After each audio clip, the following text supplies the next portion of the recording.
undan Sólóni frá Hóli við Dalvík og Væntingu frá Haga. Móðir Ósk frá Íbishóli, undan Óði frá Brún og Gnótt frá Ytra Skörðugili. Óskasteinn kemur inn á mót með 7,74 fyrir sköpulag og hvorki meira en minna 9,10 fyrir hæfileika. Einn af alhæststemdu hestum, Sire is Huginn frá Haga, a son of Solon frá Hóli and Vænting frá Haga.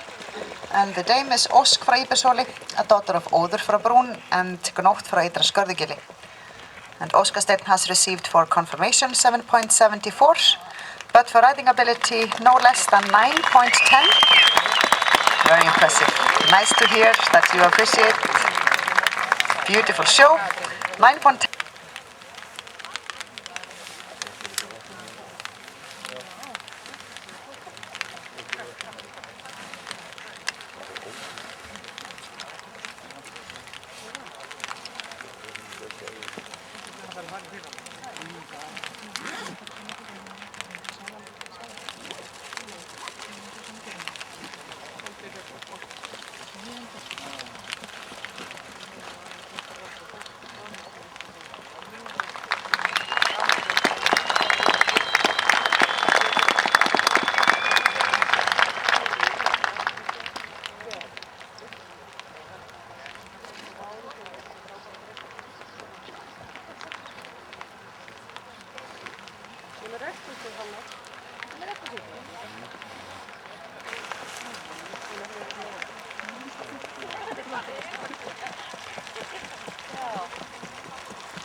Það er aldeilis flott að gera klappa fyrir þessu.